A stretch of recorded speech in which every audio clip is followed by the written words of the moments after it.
(112쪽에) 가처분 등기를 보실 건데요. 가처분 등기 좀 어려운 등기죠.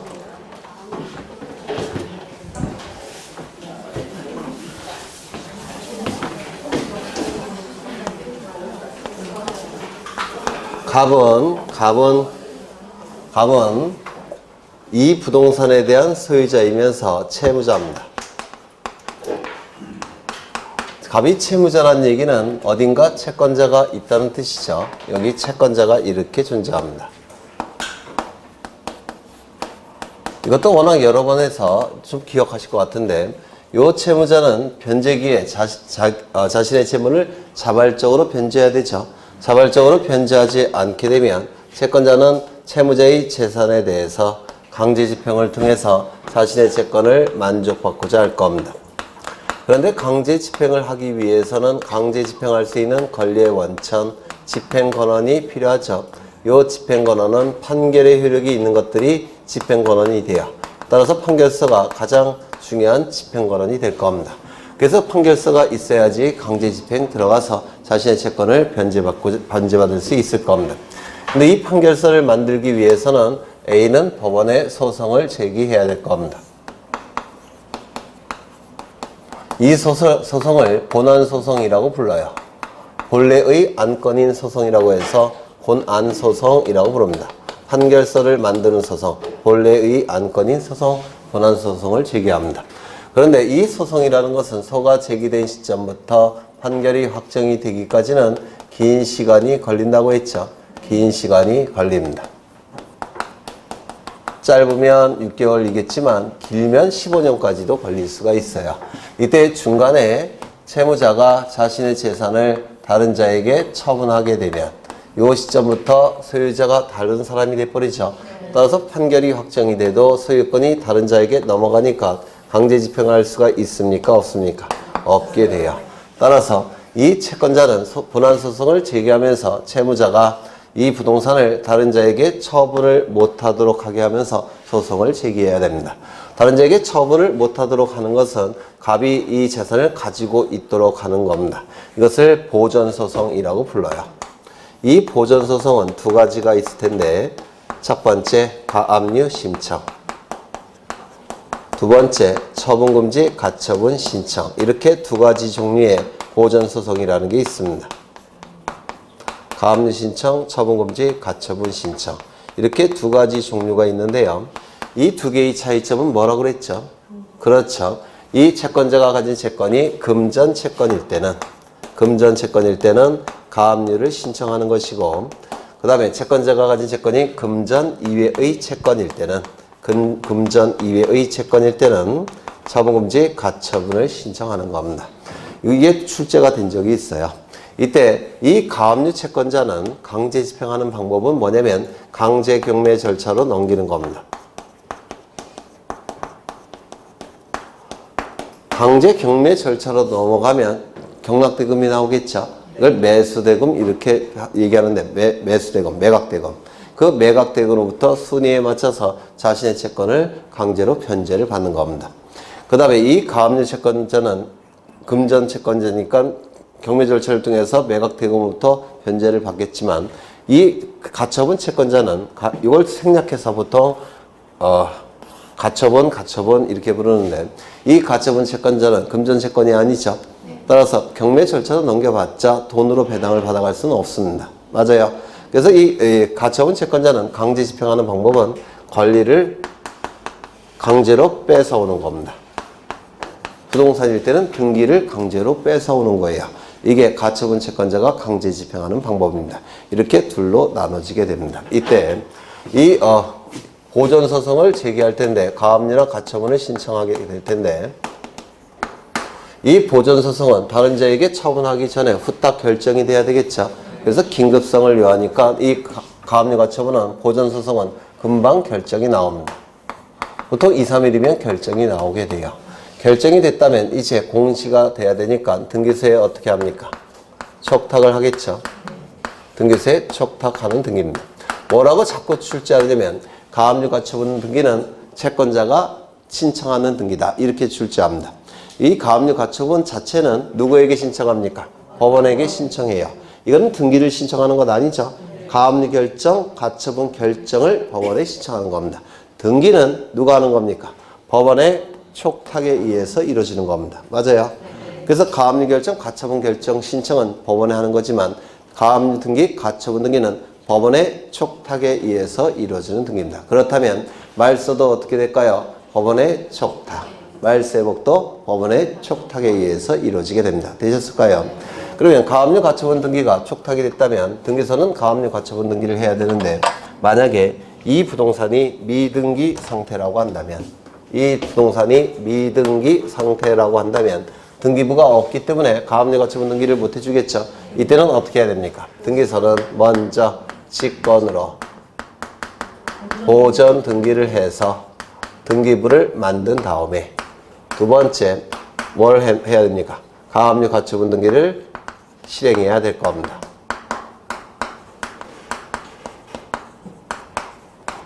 요거 이해가 되실까요? 되시겠죠? 네. 직권으로 보전 등기한 다음에 그 다음에 가압류 가처분 등기를 촉탁에 의해서 이루어지게 될 겁니다. 되셨나요? 되셨죠? 네. 이때 A가 가압류 가처분을 신청할 때 B라는 사람이 이의 신청하는 경우가 있습니다. 뭐라고 이의 신청을 하냐면 이 부동산은 갑소유가 아니라 내 거다 라고 하면서 이의 신청할 수도 있겠죠. 있어요? 없어요? 있겠죠. 그럼 그런 이의 신청이 법원에 의해서 받아들여진다면 가압류 가처분 결정은 어떻게 되겠습니까? 취소가 되겠죠. 맞아요.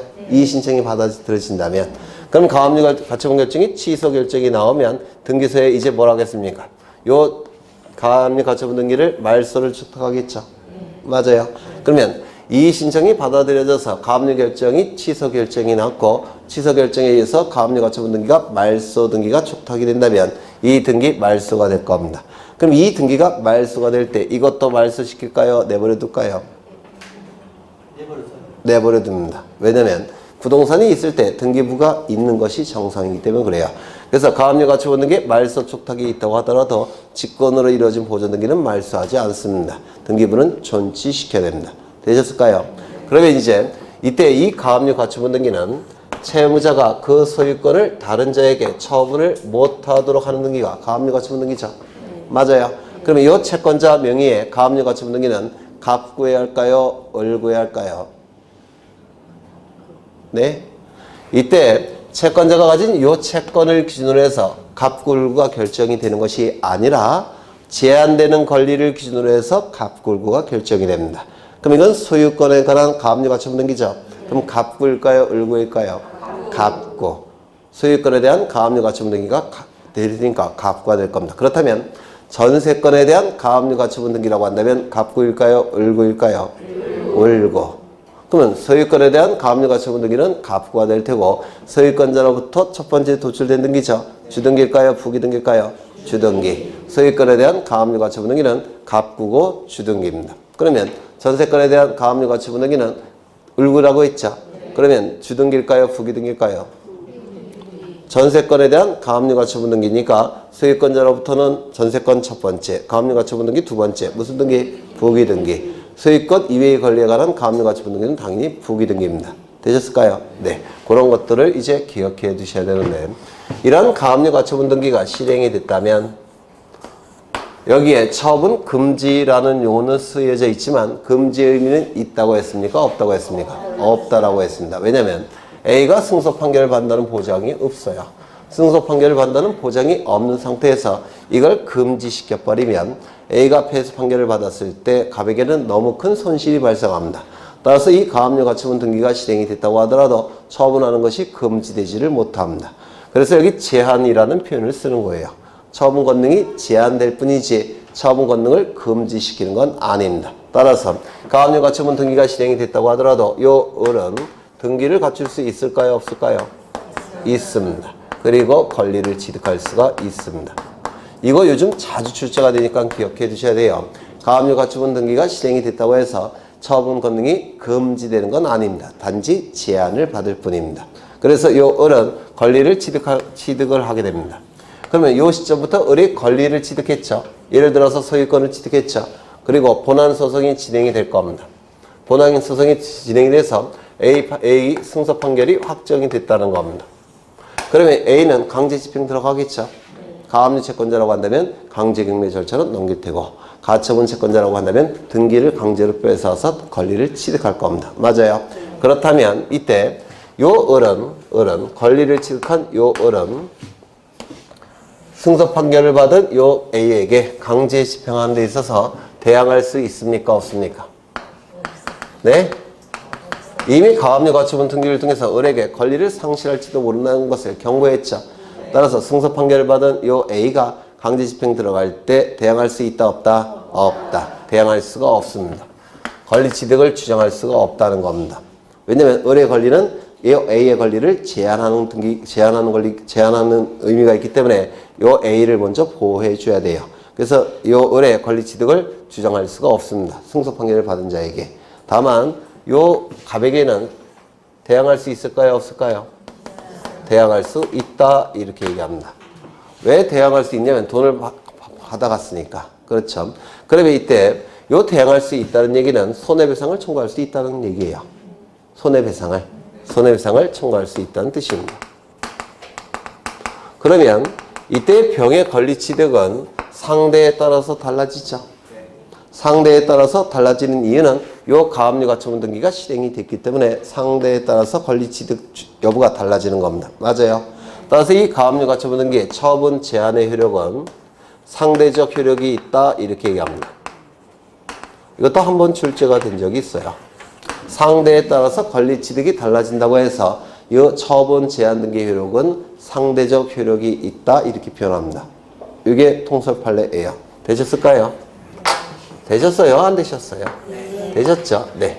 이게 이제 가압류와 가처분에 관한 일반적인 내용이고 이제 좀 더 어려운 거 할 겁니다. 갑은 소유권자입니다. 갑은 이 부동산의 소유권자인데 요 A와 매매 계약을 체결합니다. 매매 계약이 체결되면 요 갑에게는 소유권 이전 등기 의무가 발생하겠죠. 그리고 요 A에게는 소유권 이전 등기 청구권이 발생을 할 겁니다.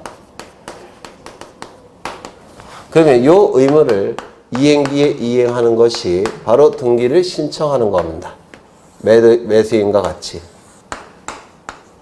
등기소에 가서 등기를 신청하는 겁니다. 이 의무를 이행하지 않는다는 얘기는 등기를 신청해 주지 않는다는 뜻이에요. 맞아요? 그렇죠. 그러면 이 등기를 신청하지 않게 되면 이 채권자는 강제 집행을 통해서라도 이거 뺏어가야 되겠죠. 그런데 강제 집행하기 위해서는 뭐가 필요하다고 했습니까? 집행권원이 필요하다고 했죠. 강제 집행하기 위해서는 집행권원이 필요합니다. 집행권원은 판결서를 의미한다고 했죠. 그래서 판결서를 만들기 위해서 이 매수인 A는 법원에 소송을 제기할 겁니다.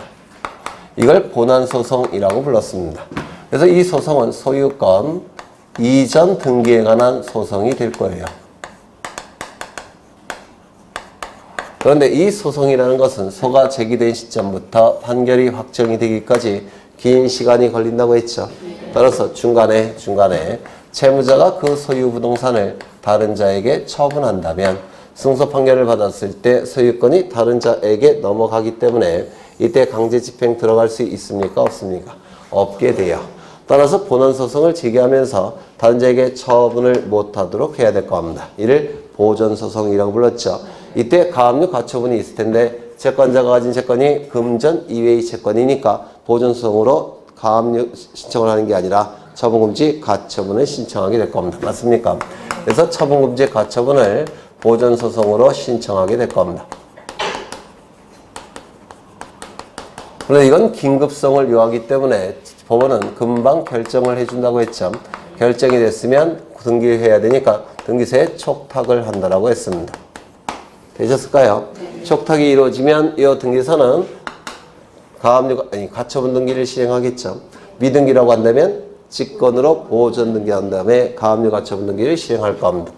여기서 직권 보전 등기는 두 가지 요건이 충족이 돼야 돼요. 첫 번째, 법원의 촉탁일 것. 세무서의 촉탁이 있을 때 직권 보전 등기 될까요? 안 될까요? 안 됩니다. 두 번째, 소유권에 관한 처분 제한 등기의 촉탁일 것.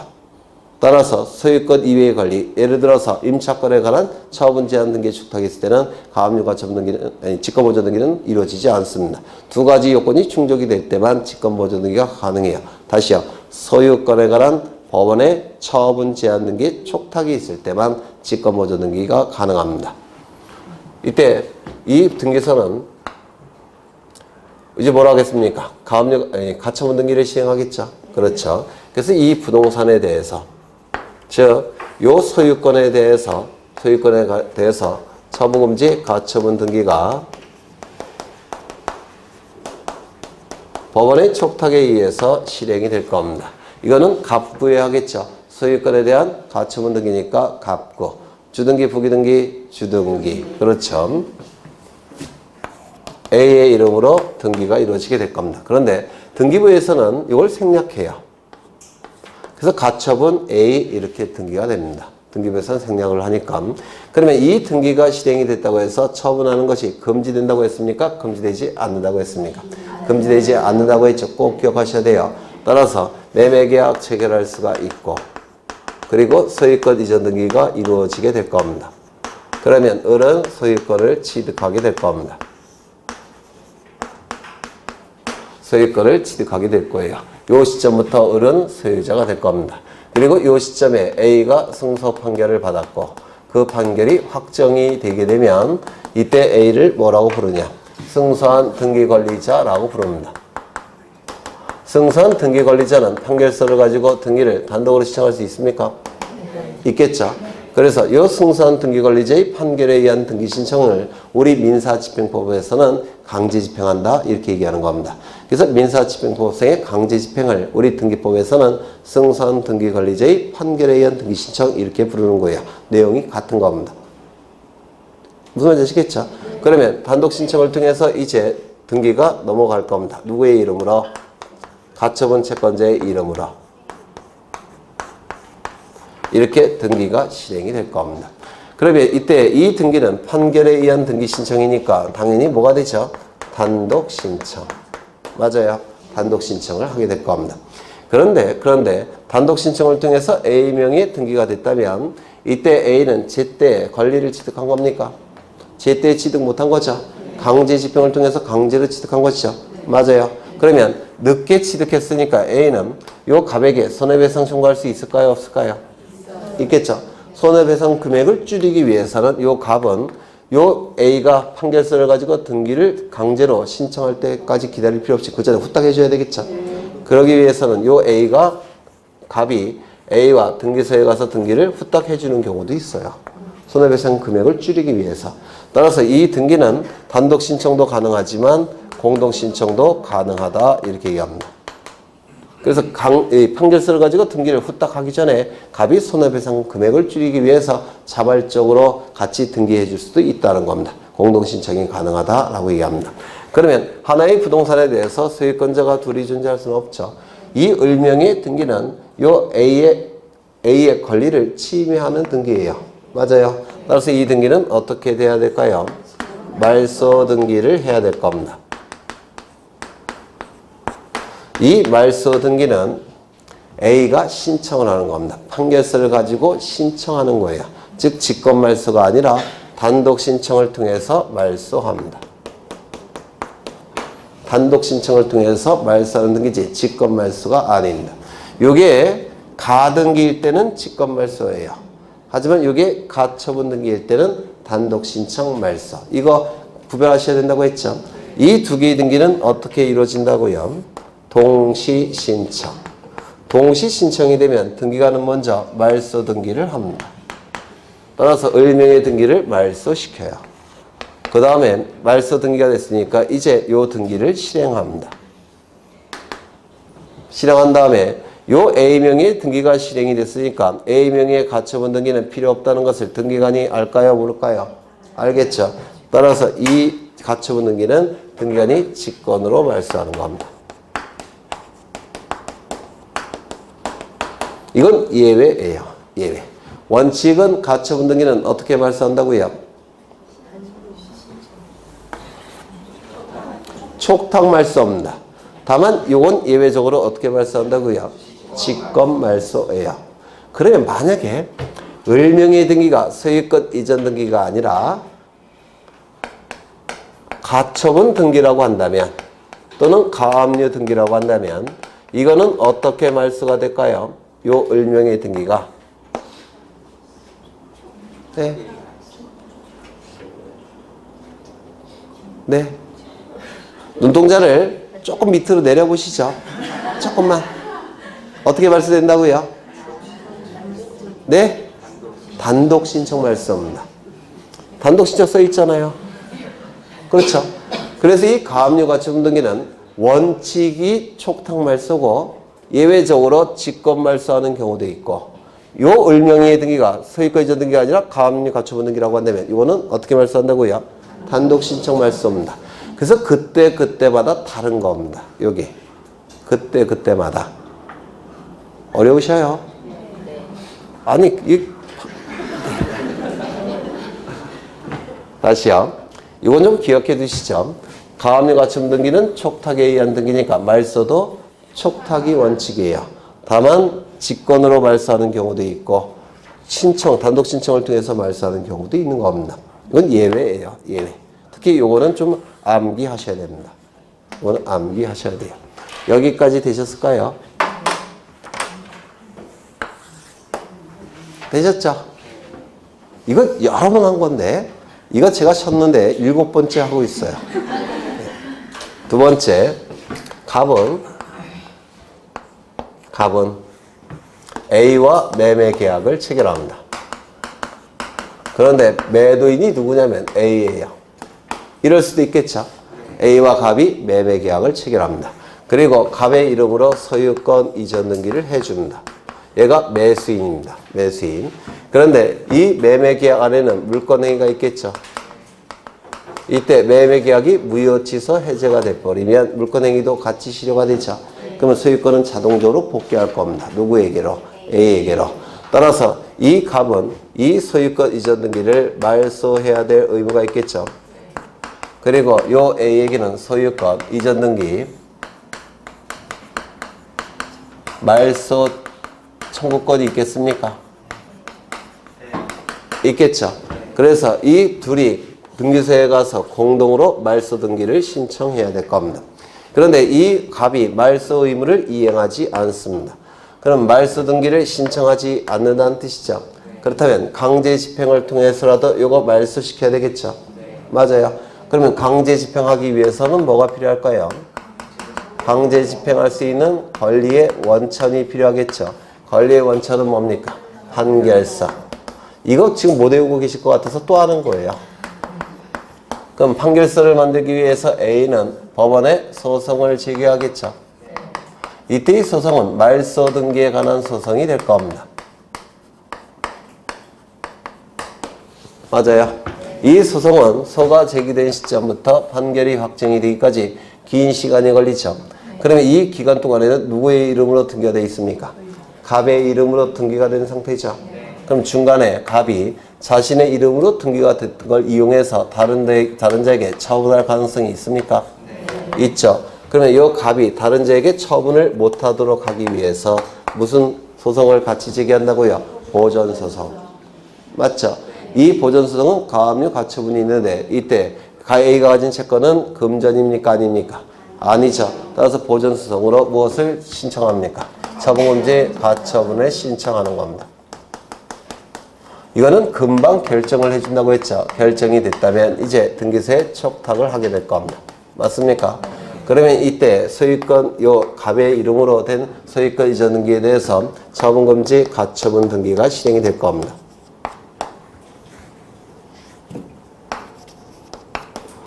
처분금지 가처분 등기가 실행이 될 테고요. 본안소송은 계속 진행이 될 겁니다. 되셨습니까? 이때 처분금지 가처분 등기가 됐다고 해서 처분하는 것이 금지된다고 했습니까? 안 된다고 했습니까? 안 되죠. 따라서 매매계약 체결할 테고 소유권 이전 등기가 이루어질 가능성이 있겠죠. 맞아요.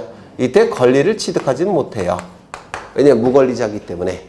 하지만 등기부상으로는 을의 이름으로 등기가 될 수가 있죠. 네. 그러면 이때 본안소송이 진행이 될 테고 이때 A가 승소 판결을 받게 됩니다. 그리고 확정이 되더라는 겁니다. 확정이 됐다면 A는 이제 뭐가 되는 겁니까? 승소한 등기 관리자가 되겠죠.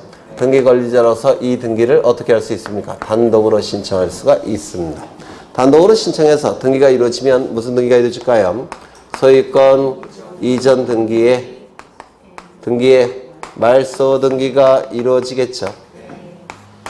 그런데 요 간명의 소유권 이전 등기가 말소되기 위해서는 이것부터 말소가 돼야 되죠. 맞아요. 따라서 이 등기도 말소 등기가 돼야 됩니다. 이거는 단독 신청일까요? 공동 신청일까요? 단독 신청. 자발적으로 공동 신청도 가능하다고 했죠. 그렇죠. 이거는 판결에 의한 말소 등기니까 단독일까요? 공동일까요? 단독 신청. 두 개의 등기는 어떻게 이루어진다고요? 동시 신청. 동시 신청이 되면 이거 먼저 말소가 되고 그 다음에 이게 두 번째 이루어질 테고 이건 어떻게 말소할까요? 직권 말소. 그래서 교재를 보시면 소유권 A가 소유권 이전 등기하는 경우도 있고 말소 등기하는 것도 있는데 매도인과 매수인이 달라질 뿐이에요. 요것보다는 이쪽 게 주로 출제가 됩니다. 저쪽 게. 요게. 되셨을까요? 요거 위주로 기억하시면 돼요.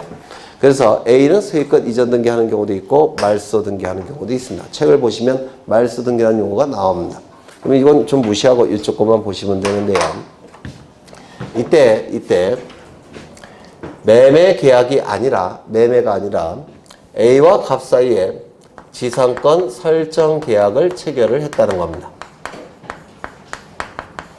지상권 설정 계약.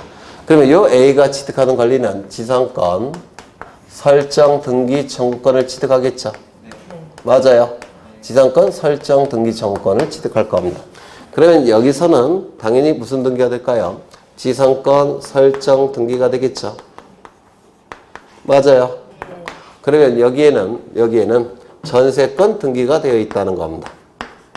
어른. 이때는 두 개가 양립할 수 있을까요? 없을까요? 용인물권, 하나의 부동산에 대해서 용인물권 두 개가 존재할 수 있습니까? 없죠. 두 개의 등기가 양립할 수가 없으니까 이 등기는 어떻게 될까요? 말소돼야 되겠죠. 맞아요. 여기가 만약에 임차권 등기라고 한다면 이것도 말소해야 되겠죠. 전세권 등기, 지상권 등기라고 하더라도 말소해야 되겠죠. 그런데 만약에 요 을명의 등기가 전세권 등기인데 A가 취득하는 전세권은 요 부분이고 을이 취득했던 전세권은 A가 취득했던 지상권은 요 부분이고 요 을이 취득한 전세권은 요 부분이라고 한다면 이거 말소할 필요가 있습니까? 없습니까? 없겠죠. 이건 양립이 가능하니까. 되셨나요? 그러면 요 을이 취득한 권리가 저당권 등기라고 한다면 이거 말소할까요? 말소하지 않을까요? 왜요? 양립이 가능하니까. 이거 이해가 되십니까? 양립이 가능하니까 말소하지 않을 겁니다. 그러면 이건 어떨까요? 여기는 저당권 설정 계약이라는 겁니다. 저당권 설정 계약이라고 한다면 여기는 저당권 설정 등기 청구권이 되겠죠. 지금 굉장히 어려운 거 하는 거 맞아요. 그러면 여기는 뭐가 되겠습니까? 저당권 설정 등기가 되겠죠. 근데 이 저당권이라는 권리는 간념적 지배권으로서 다른 물건과 다 양립할 수 있다고 했죠. 맞아요. 그러면 여기에 을명의 각종 등기는 A의 저당권과 다 양립할 수가 있기 때문에 이거는 말소되는 경우가 있을까요? 없을까요? 없습니다. 왜냐면 저당권은 다른 물건과 다 양립이 되니까 요 각종 등기, 을명의 각종 권리에 관한 등기는 말소되지 않습니다. 이거 이해가 되셔요? 다만 후순위로 밀려날 뿐입니다. 얘가 선순위, 얘가 후순위. 맞아요. 그러면 이때 이 지상권 설정 등기 청구권이나 저당권 설정 등기 청구권은 소유권과 관련된 청구권은 아니죠.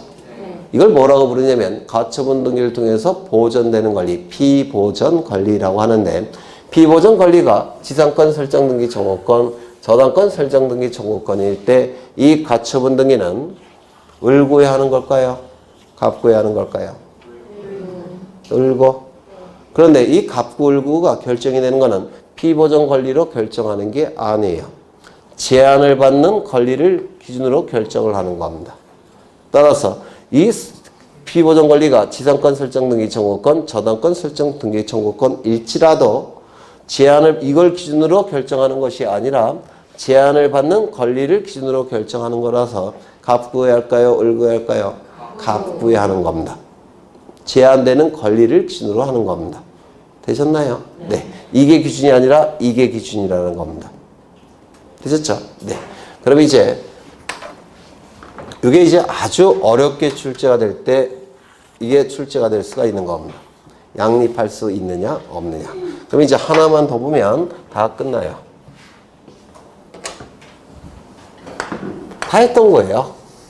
시간이 이렇게 흘러가는데 이 시점은 A 명의로 가처분 등기가 실행된 시점입니다. 그리고 이 시점은 A 명의로 소유권 이전 등기가 실행된 시점입니다.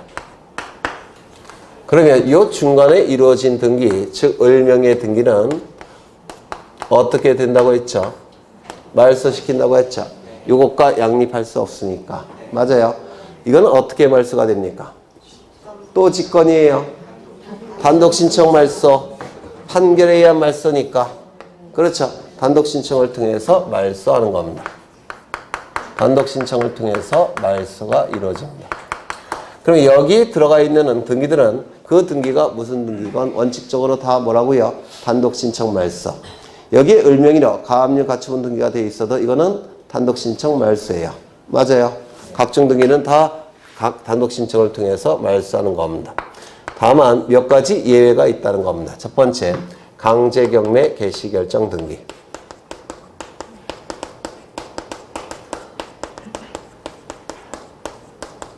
두 번째, 임의경매 개시결정 등기.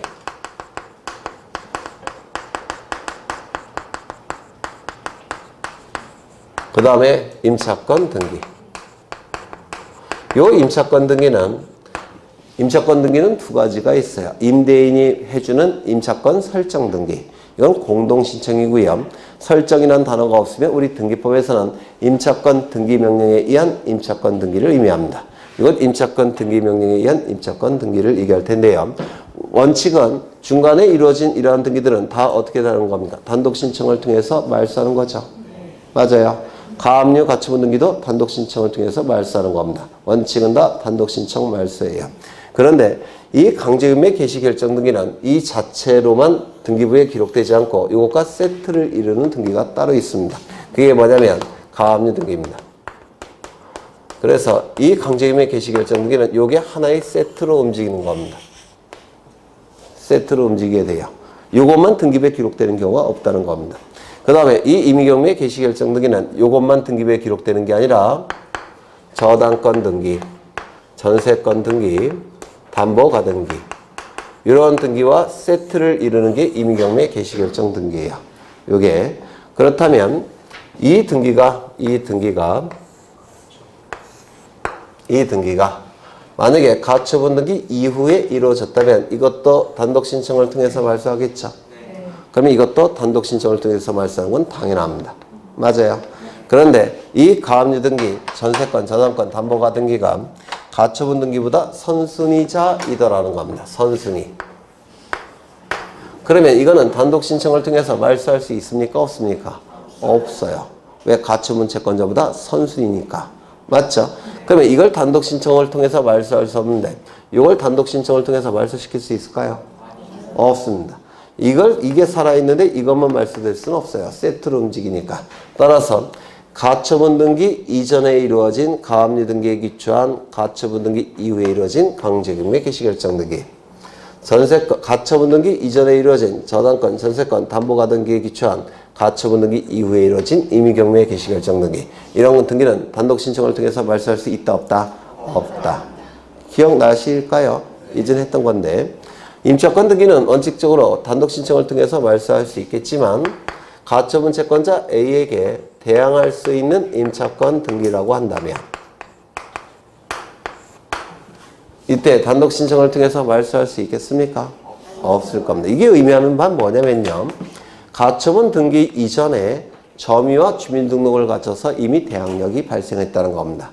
그런데 가처분 등기 이후에 임차권 등기 명령에 의한 임차권 등기가 실행이 됐다는 겁니다. 그러면 이 임차권 등기 명령에 의한 임차권 등기는 그 전에 발생한 대항력이 유지가 돼요. 기억나셔요? 네. 따라서 이것도 말소 신청을 할 수가 없다는 겁니다. 여기 이제 가처분 등기에서 사례 형태로 출제가 되는 겁니다. 사례 형태로. 그렇죠? 그러면 가처분 등기에 대해서 어려운 걸 다 보신 거예요. 책을 좀 보시면 의의를 먼저 보시죠. 의의 셋째 줄을 보시면 그 가처분 등기 이후에 된 등기로서 가처분 채권자의 권리를 침해하는 등기의 말소를 어떻게 신청한다고요? 단독으로 신청하는 겁니다. 판결에 의한 말소 등기 신청이니까 단독 신청입니다. 직권 말소 그러지 마셔요. 네, 단독 신청을 통해서 말소하는 겁니다. 2번을 보시면 등기관이 이의 신청에 따라 가처분 등기 이후의 등기를 말소할 때는 직권으로 그 가처분 등기도 말소해야 된다. 이 가처분 등기는 어떻게 말소한다고요? 직권 말소. 그렇죠. 이 등기가 말소가 되고 이 등기가 실행이 되면 이 등기는 등기관이 어떻게 말소한다고요? 직권 말소. 오른쪽을 보시면 읽어보시고요. 거기 가처분 등기 나와 있는데 등기관이 가처분 등기를 할 때는 가처분의 피보전 권리, 이걸 얘기하는 겁니다. 이게 피보전 권리예요. 보전되는 권리들. 가처분 등기를 통해서 보전되는 권리들, 이게 피보전 권리라고 부르고요. 그 다음에 금지사항을 기록해야 된다. 금지사항은 이런 게 금지사항이 되겠죠. 다른 자에게 처분을 금지한다. 뭐 이런 내용이 기록되겠죠. 다른 자에게 처분하는 것을 금지한다. 저당권 설정을 금지한다. 전세권 설정을 금지한다. 뭐 이런 게 되겠죠. 그 다음에 2번이 중요한데요. 가처분의 피보전 권리가 소유권 이외의 권리 설정 등기 청구권으로서, 즉 지상권 설정 등기 청구권, 전세권 설정 등기 청구권으로서 소유 명의인을 가처분 채무자로 하는 경우에는 그 가처분 등기를 등기기록중 갑부에 기록한다. 을구가 아니라 갑구라는 겁니다. 그래서 피보전 권리를 기준으로 해서 갑구, 을구가 결정되는 것이 아니라 제한되는 권리를 기준으로 해서 갑구, 을구가 결정이 되는 겁니다. 무슨 말인지 아시겠어요? 그래서 거기 뭐라고 되어 있습니까? 소유 명의인을 가처분 채무자로 하는 경우라는 표현이 있죠. 그러면 소유 명의인을 가처분 채무자로 하는 거니까 소유 명의인, 즉 채무자의 소유권이 처분 제한되는 것이죠. 따라서 이거는 갑구입니까? 을구입니까? 갑구가 될 겁니다. 가처분 등기 이후에 말소 등기 나와 있는데 셋째 줄 보시면 첫 번째부터 읽어보죠. 소유권 이전 등기 청구권 또는 소유권 이전 등기 말소 등기 청구권을 보전하기 위한, 이건 말소 등기 청구권, 이걸 얘기하는 겁니다. 소유권 이전 등기 청구권, 그 다음에 말소 등기 청구권, 이걸 얘기하는 거예요. 근데 이건 좀 무시해도 돼요. 이건 출제 안 되니까 이쪽 걸 기억하시면 돼요. 소유권 이전 등기 청구권 또는 소유권 이전 등기 말소 등기 청구권을 보전하기 위해서, 이걸 피보전 권리라고 했죠. 가처분 등기를 마친 후 그 가처분 채권자가 그 가처분 채무자를 등기무자로 하여 소유권 이전 등기나 소유권 말소 등기를 신청하는 경우에는 가처분 등기 이후에 마쳐진 제3자 명의 등기 말소는 어떻게 신청한다고요? 단독으로 신청. 직권 말소 하지 마셔요. 단독 신청 말소. 그렇죠. 다만 다음의 등기는 그러하지 아니하다. 말소 신청할 수 없다. 그렇죠. 첫 번째, 가처분 등기 이전에 마쳐진 가압류에 의한 강제음의 개시결정 등기. 어디 갔나? 가처분 등기 이전에 이루어진 가압류 등기에 기초한 강제음의 개시결정 등기. 맞아요. 두 번째, 가처분 등기 전에 마쳐진 담보가 등기, 전세권 등기, 저당권 등기에 의한 임의경매 개시결정 등기. 가처분 등기 이전에 이루어진 저당권, 전세권, 담보가 등기에 기초한 가처분 등기 이후에 이루어진 임의경매 개시결정 등기. 세 번째, 가처분 채권자에게 대항할 수 있는 임차권 등기. 이러한 등기들은 말소 신청할 수 있다, 없다? 없다. 그렇죠. 그 다음에 2번을 보시면, 2번은 읽어보시면 될 테고, 3번. 지상권, 전세권 또는 임차권의 설정 등기 청구권을 보전하기 위한 가처분 등기가 마쳐진 후 가처분 채권자가 가처분 채무자를 등기 의무자로 하여 지상권, 전세권 또는 임차권의 설정 등기를 신청하는 경우. 밑줄 치죠. 지상권, 전세권 또는 임차권의 설정 등기를 신청하는 경우. 밑줄 치죠. 그 가처분 등기 이후에 마쳐진 제3자 명의의 지상권, 지역권, 전세권, 임차권 설정 등기는 양립할 수 있을까요? 없을까요? 네? 없죠. 그때는 이 제3자의 이러한 유익적 권리는 어떻게 된다고요? 말소 신청해야 될 겁니다. 그런데 요즘은 그 가로 안에 것도 출제를 해요. 가로 안에 보시면 동일한 부분에 맞춰진 등기로 한정한다 이렇게 돼 있죠. 동일한 부분이 아니라고 한다면 양립할 수 있습니까? 그렇죠. 그거는 말소 신청 못하겠죠. 그 다음에 4번을 보시면 저당권 설정 등기 청구권을 보존하기 위한 가처분 등기가 마쳐진 후 가처분 채권자가 가처분 채무자를 등기 의무자로 밑줄 치죠. 저당권 설정 등기를 신청하는 경우. 저당권 설정 등기를 신청하는 경우. 가처분 등기 이후에 마쳐진 제3자 명의의 등기는 종류를 묻지 않고 말소 신청할 수 있다 없다? 없다. 왜요? 저당권은 간념적 지배권이기 때문에 다른 물건과 다 양립할 수 있죠. 맞아요. 네. 그 다음에 5번을 보시면 가처분 등기 이후의 등기를 말소 신청하는 경우에는 등기 원인을 밑줄 치죠. 가처분에 의한 실효. 가처분에 의한 실효. 가처분에 의한 실효라고 말소 등기의 등기 원인을 기록한다는 겁니다. 말소 등기의 등기 원인은 뭐라고요? 가처분에 의해서 효력이 상실됐다 라고 해서 가처분에 의한 실효. 넘어가겠습니다. 다 했네. 네. 그래서 이 가처분 등기는 우리 등기법에서 가장 어려운 등기 중에 하나예요. 그래서 가처분 등기 이 정도 하셨으면 어떤 지분이 출제도 다 푸셔야 돼요.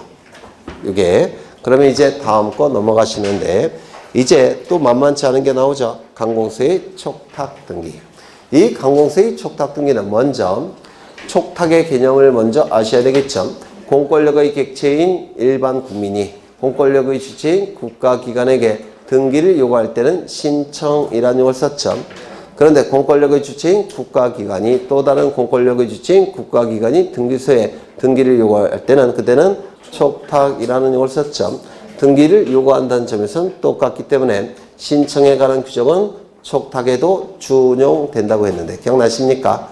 다만 강공서가 등기를 촉탁할 때는 등기의 진정성이 확보된다고 평가하기 때문에 등기의 진정성을 확보하기 위한 규정들, 예를 들어서 공동신청 이런 것들은 촉탁에 준용될까요? 안 될까요? 안 되겠죠. 그래서 강공서의 촉탁은 단독 촉탁이 원칙이 되는 겁니다. 그렇죠. 등기의 진정성을 확보하기 위한 규정들은 촉탁에는 준용되지 않을 텐데 그게 바로 뭐냐면 115쪽을 보시면 없나? 빼먹었네. 거기 보시면 거기 5번, 6번, 7번, 8번, 9번, 10번이 있죠. 이게 바로 등기의 진정성을 확보하기 위한 규정은 촉탁에는 적용되지 않는다는 특례 규정들이에요. 여기. 그래서 시험에 아주 자주 출제가 되는 것들입니다. 그럼 이제 하나씩 보실 건데 먼저 3번을 먼저 보시죠. 강공서의 촉탁에 따른 등기. 3번을 보시는데 이 강공서라 하면 국가기관이나 지방자치단체를 의미하는 거죠. 그래서 첫째 줄 보시면 국가 또는 지방자치단체 3번이 아니라 4번을 먼저 보시죠. 강공서의 범위. 거기 보시면 등기 촉탁을 할 수 있는 강공서는 원칙적으로 누구를 얘기한다고요? 국가 및 지방자치단체를 의미합니다. 국가 및 지방자치단체 밑줄 치시고요. 그렇다면 국가 또는 지방자치단체가 아닌 공사들, 한국주택토지공사 또는 지방공사 이러한 공사들은 강공서일까요? 아닐까요? 아니죠. 따라서 촉탁이 아니라 신청이 될 겁니다. 맞아요.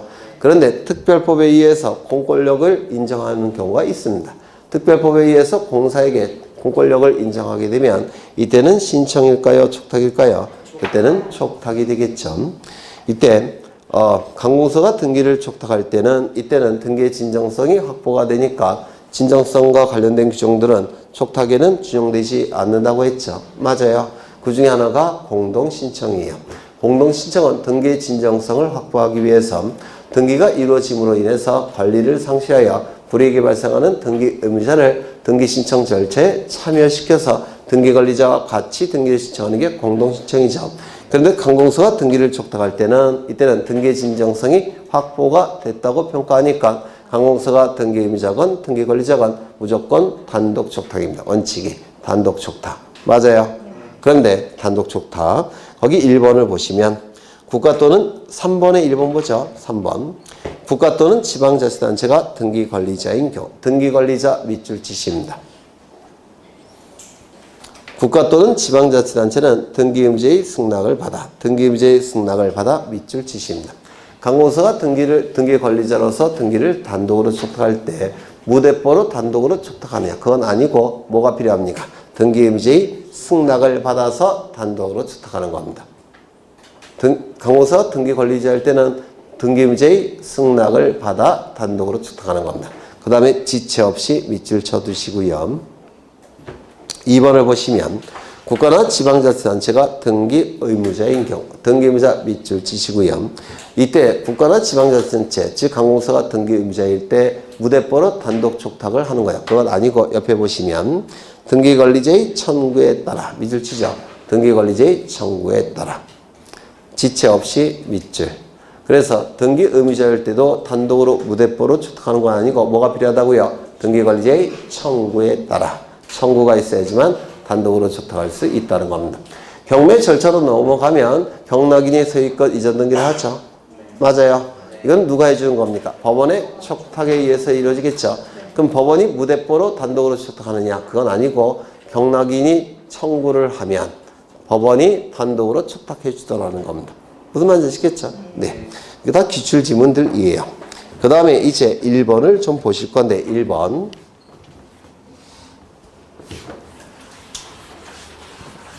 다 했던 거예요. 반복하는 겁니다. 기억나실지 모르겠는데요.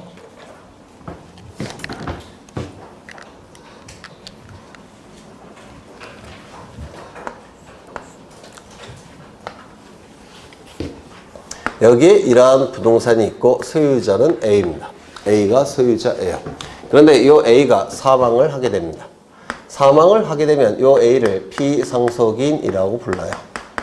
피상속인이 가지고 있는 모든 재산적 권리와 의무는 하나도 빠짐없이 상속인에게 포괄해서 승계가 이루어질 겁니다.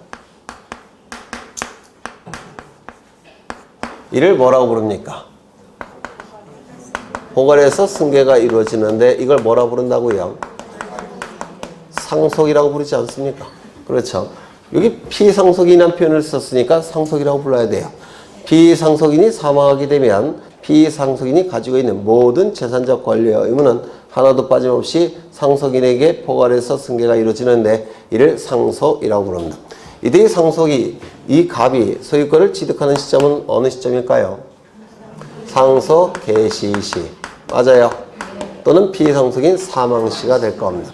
그러면 요 A가 사망하게 되면 요 갑은 소유권을 취득할 텐데 이때 상속세 내야 될까요? 낼 필요 없을까요? 내야 되겠죠. 그래서 요 갑은 상속세를 납부해야 될 겁니다. 누구에게? 관할 세무서에게. 그런데 상속세를 납부하지 않게 되면 세무서는 어떻게 한다고 했죠? 독촉을 할 겁니다. 빨리 세금 내라고. 독촉을 했는데도 세금을 납부하지 않으면 요 세무서에서는 체납처분이라는 걸 합니다. 이 체납처분은 무슨 뜻이냐면 납세 의무자가 세금 납부를 지체하고 있기 때문에 앞으로 강제 징수하겠다는 처분. 이를 체납처분이라고 불러요. 납세 의무자가 세금 납부를 지체하고 있기 때문에 세금을 강제로 징수하겠다는 처분. 이를 체납처분이라고 부릅니다. 체납처분을 한 다음에 이제 강제징수 절차에 들어갈 텐데 물론 체납처분 통지해 주겠죠. 그러면 강제징수 절차에 들어가면 요 갑이 요 취득한 소유권을 다른 자에게 빼돌릴 수 있겠습니까? 빼돌릴 수 없어요. 후딱 팔아버린다든지 또는 명의시탁한다든지 이럴 가능성이 있죠. 따라서 체납처분을 한 다음에 요 세무서는 소유자가 다른 자에게 빼돌리지 못하도록 압류 등기를 해야 됩니다. 압류 등기를 하기 위해서 세무서는 등기소에 압류 등기를 촉탁합니다. 압류등기를 촉탁해야 돼요. 이때 이 부동산이 미등기라고 한다면, 미등기 부동산이라고 한다면 이때 압류등기 촉탁해봤자 등기해줄까요? 안 해줄까요? 안 해주죠. 그러면 직권으로 보존등기할 수 있습니까? 없습니까? 있어요. 아까 직권에 의한 소유권 보존등기는 법원에 소유권에 관한 처분 제한 등기 촉탁이 있을 때 직권 보존등기 한다고 하지 않았습니까? 이해는 법원인가요? 아닌가요? 아니죠. 따라서 미등기 상태에 대해서 압류등기 촉탁이 있을 때 직권 보존등기 할 수 있을까요? 없을까요? 등기가는 없습니다. 그러면 직권 보존등기 할 수 없다면 압류등기 촉탁했을 때 등기소는 어떻게 할까요? 각하 결정이 나옵니다. 그럼 각하되지 않도록 하기 위해서는 세무서는 어떻게 해야 될까요? 보존등기를 신청해야 됩니다. 그런데 보존등기는 누가 신청하는 거냐면 소유자가 신청하는 거죠. 세무서는 소유자입니까? 아닙니까? 아니죠. 다만 이 소유자가 보존등기 신청권이 있고 세무서는 세금 채권이 있죠. 그러면 세무서는 채권이 있고 그 다음에 채무자는 보존등기 신청권이 있고 보존등기는 요 갑에게 불리한 등기입니까? 아닙니까? 아니죠. 따라서 요 세무서는 뭘 할 수 있을까요? 보존등기를 대위 신청할 수가 있겠죠. 따라서 이 세무서는 압류등기를 촉탁하면서 소유권 보존등기를 같이 대위 촉탁합니다. 그러면 등기부가 만들어질 테고 압류등기 실행이 될 겁니다. 맞아요. 그래서 세무서의 압류등기 촉탁의 경우에는 직권 보존등기를 할 수가 없습니다. 이거 기억하셔야 돼요. 자주 출제가 되니까. 그때는 세무서는 이 압류등기 각하되지 않기 위해서는 뭘 해야 된다고요? 보존등기를 대위 촉탁을 같이 해야 된다는 겁니다. 이거 이해가 되실까요? 그렇죠. 그러면 압류등기 촉탁하면서 보존등기 대위 촉탁을 하게 되는데 그거는 이제 다른 그건 기억하셔야 되고 지금은 이 등기부가 있는 상태예요. 대위 촉탁할 필요가 있습니까? 없습니까? 없죠. 등기부가 있는 상태. 근데 이 압류등기를 촉탁할 때 촉탁서 제출하겠죠. 촉탁서를 제출하게 될 겁니다. 그런데 여기 등기부가 있는 상태니까 등기부가 있을 겁니다. 그러면 촉탁서에는 소유자가 누구로 기록되어 있을까요? 갑으로 기록되어 있겠죠. 왜냐면 상속세를 납부하지 않은 것이니까 이미 소유권 취득했다는 걸 세무서가 파악했겠죠. 소유자는 갑으로 기록되어 있을 겁니다. 등기부에는 누구로 기록되어 있을까요? 아직 상속등기를 안 한 상태라고 한다면 A로 기록되어 있겠죠. 그러면 촉탁서의 내용과 등기부의 내용이 일치하지 않고 있죠. 이때는 29조에 의해서 각하가 됩니다. 압류등기 촉탁해봤자 각하가 돼요. 그럼 압류등기가 각하되지 않도록 하기 위해서는 이걸 일치시켜야 되는데 이거를 바꿔주면 되겠죠. 누구로? 갑으로. 이 등기가 무슨 등기일까요? 상속을 원인으로 하는 소유권 이전 등기겠죠. 맞아요. 그럼 이건 상속 등기가 될 텐데 상속 등기는 원래 누가 신청하는 겁니까? 상속인 갑이 신청하는 거죠. 그러면 상속인 갑이 이때 상속 등기 신청할까요? 안 할까요? 안 하겠죠. 압류등기 되는데 뭐하러 하겠습니까? 안 하겠죠. 그러면 세무서가 어떻게 해야 될까요? 이것도 대위 촉탁하는 겁니다. 이거 이해가 되셔요? 아까 소유권 보존등기 대위 촉탁하는 것처럼 이 상속등기도 대위 촉탁합니다. 압류등기와 함께. 그러면 이 상속등기가 대위 촉탁이 되면 이제 상속등기 등기관은 실행해 주겠죠. 이제는 일치가 되니까 각하될까요? 안 될까요? 각하되지 않겠죠. 그렇죠. 그러면 이제 압류등기가 실행이 될 겁니다. 압류등기가 실행이 되면 이제 갑은 처분 권능이 제한이 되는 겁니다. 그러면 이제 압류등기 한 다음에 공매 처분을 하게 됩니다. 공매 처분을 통해서 공매 절차가 진행이 됩니다. 공매 절차가 진행이 될 겁니다. 그러면 여기서 매수 대금이 나오겠죠. B가 소유권을 취득하는 시점은 어느 시점입니까? 매수 대금을 다 낸 시점에 소유권 취득하겠죠. 매수 대금을 다 낸 시점에 소유권을 취득하게 될 겁니다. 그럼 이 매수 대금으로부터 세무서는 이거 어떻게 하는 겁니까? 세금을 강제로 징수하는 겁니다. 여기까지 되셨을까요? 이때 만약에 피상속인이 C에게 돈을 빌리고 저당권을 설정해 줬다라고 한다면 요 C도 선순위 권리자 C도 매수 대금으로부터 순위에 맞춰서 배당을 받아가게 될 겁니다. 맞아요. 그러면 이제 공매 절차를 완료하는 의미에서 이제 비명의로 소유권 이전 등기를 해줘야 될 텐데 이거 누가 해주는 걸까요? 네? 매수인 비명의의 소유권 이전 등기는 누가 해주는 걸까요? 이건 공매 절차의 한 부분이죠. 그럼 공매 절차를 주관하는 국가기관은 누굽니까?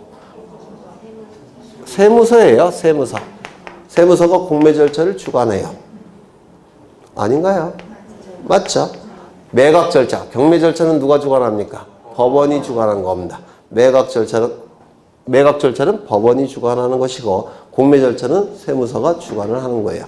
이 등기는 누가 해줄까요? 세무서의 촉탁에 의해서 이루어지는 겁니다. 맞아요. 이때 요 B가 등기 권리자가 되겠죠. 그렇죠. 세무서의 촉탁에 의해서 이루어질 겁니다. 그러면 등기 권리자의 청구가 있을 때 세무서는 어떻게 한다고요? 단독 촉탁. 아닌가? 맞죠? 네. 그 다음에 이 등기는 더 이상 존재할 필요가 있습니까? 없습니까? 말소돼야 되겠죠. 이거 누가 해줄까요? 공매 절차의 한 부분 아닙니까? 따라서 이것도 세무서의 촉탁에 의해서 이루어집니다. 그 다음에 이 압류 등기는 더 이상 필요합니까? 필요 없습니까? 필요 없죠. 이건 어떻게 할까요? 세무서가 말소 등기를 해주는 겁니다. 세무서의 촉탁에 의해서 이루어집니다. 요 세 개의 등기는 동일한 부동산에 관한 등기니까 관할이 다 어떨까요? 같겠죠. 그리고 공매 절차의 한 부분들이니까 하나의 거래로 볼 수 있습니까? 따라서 이건 세무서가 어떻게 할까요? 일괄 촉탁하는 겁니다. 이거 기억나셔요? 안 나셔요? 여러 번 했는데 이거 네 번째 하는 건데 네. 뭐 기억날 때까지 할 겁니다. 그러면 책을 좀 보시죠. 1번을 보시면 강공서가 체납 처분에 의한 압류 등기를 촉탁하는 경우 등기 명의인, 상속인, 그 밖에 포괄 승계인을 가름하여 부동산 표시, 등기 명의인 표시 변경, 경정, 상속, 그 밖에 포괄 승계로 인한 권리 이전 등기를 함께 대위 촉탁할 수 있다. 요 내용은 뭐냐면 촉탁 정보의 내용과 등기부의 내용이 일치하지 않게 되면 압류 등기 각하가 된다고 했죠. 따라서 세무서는 요 두 개를 일치시키는 등기를 세무서가 대위 촉탁을 같이 하더라는 겁니다. 맞아요? 이거 이해가 되셔요? 네. 2번 공매 처분으로 인한 등기의 촉탁 나와 있는데 강공서가 공매 처분을 한 경우에 등기 권리자의 청구를 받으면 아까 등기 권리자가 따로 있을 때는 강공서에게 청구한다고 했죠? 기억나세요? 등기 권리자의 청구를 받으면 지체 없이 오른쪽에 다 밑줄 거예요. 다음의 등기를 등기소에 촉탁해야 되는데 첫 번째 공매 처분으로 인한 권리 이전 등기 이거죠. 공매 처분으로 인한 권리 이전 등기. 두 번째 공매 처분으로 인하여 소멸한 권리 등기의 말소 등기. 공매 처분으로 인하여 소멸한다고 했죠. 배당을 받아가니까 권리 등기의 말소 등기. 그 다음에 세 번째 체납 처분으로 인한 압류 등기의 말소 등기. 이건 전부 다 세무서가 어떻게 한다고요? 일괄 촉탁하는 겁니다. 누구의 청구를 받아서 매수인의 청구를 받으면 세무서가 지체 없이 일괄 촉탁하게 됩니다. 되셨을까요? 네, 좀 어려운 내용인 거 맞아요. 근데 지금 익숙해질 때도 된 것 같은데, 네, 조금씩 익숙해지죠? 아닌가요? 네. 그 다음에 오른쪽을 보시면 우편에 의한 등기 촉탁 가능 여부 나와 있는데 먼저 이 등기를 신청하는 방법은 방문 신청, 전자 신청이 있죠. 그러면 강공서일 때는 방문 촉탁, 전자 촉탁 이렇게 얘기하겠죠. 그러면 방문 촉탁의 경우에 직접 등기소에 출석해서 갈 필요 없이 우편 촉탁도 가능하다는 겁니다. 그 이유는 똑같은 국가기관이기 때문에 그래요. 그래서 방문 신청의 경우에도 직원이 등기소에 직접 출석해서 촉탁할 필요 없이 우편 갖고도 가능하다는 겁니다. 똑같은 국가기관이니까. 일반인은 안 돼요. 우편 갖고 안 됩니다. 국가기관인 강공서니까 가능한 겁니다. 기억해 두셔야 되고요.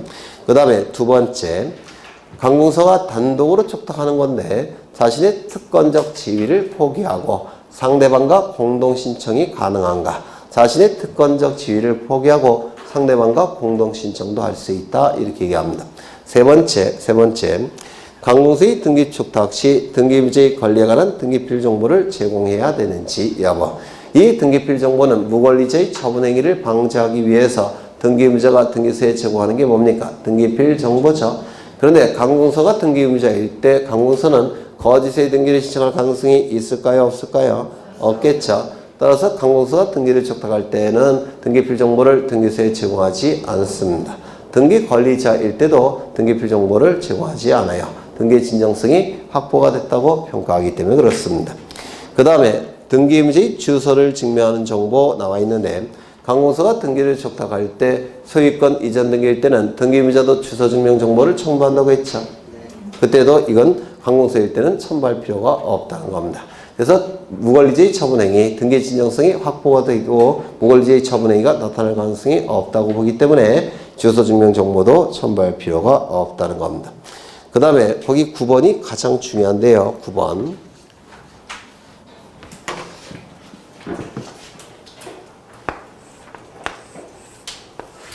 요거는 대장이에요. 토지일 때는 토지대장이나 임야대장이 되고 건축물일 때는 건축물대장이 되겠죠. 요건 대장이고 부동산 표시사항이 기록이 되고 그 다음에 소유자가 기록되어 있겠죠. 소유자가 기록되어 있을 겁니다. 요거는 등기부입니다. 등기부에도 표제부에 부동산 표시사항이 기록되어 있고 갑구에는 소유자가 기록이 되어 있겠죠. 두 개의 내용이 일치해야 될 겁니다. 요것도 일치하고 요것도 일치해야 돼요. 그런데 이 부동산 표시사항이 일치하지 않게 되면 29조 제11호에 의해서 각하가 됩니다. 대장의 부동산 표시사항과 등기부의 부동산 표시사항이 일치하지 아니할 때는 등기관은 29조 제11호에 의해서 각하 결정을 해버립니다. 11호에 의해서. 그런데 이 29조 제11호의 규정은 우리 대법원이 어떻게 해석을 하냐면 소유권의 등기명의인이 소유권이라는 표현은 없으니까 빼죠. 등기명의인이 신청할 때만 적용하는 규정이다. 이렇게 해석을 합니다. 29조 제11호는 따라서 강공서가 등기를 촉탁할 때는 29조 제11호를 적용할까요? 안 할까요?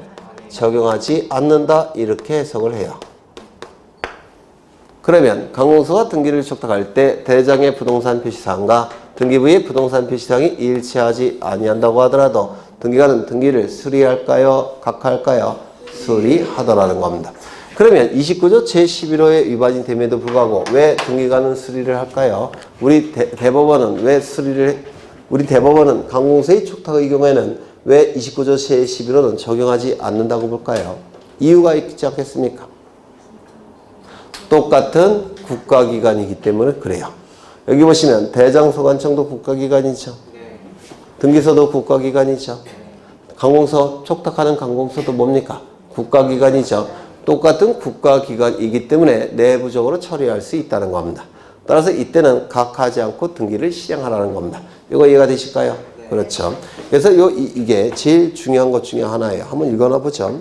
부동산 등기법 제29조 제11호는 그 등기 명의인이 등기를 신청하는 경우에 적용하는 규정이므로 강공서가 등기를 촉탁하는 경우에는 등기 기록과 대장의 부동산 표시가 부합하지 아니하더라도 등기를 각하합니까? 실행합니까? 실행해야 되더라는 겁니다. 이게 대단히 중요하기 때문에 좀 기억해 두십니다. 되셨을까요? 네. 그러면 여기까지 보고 쉬겠습니다.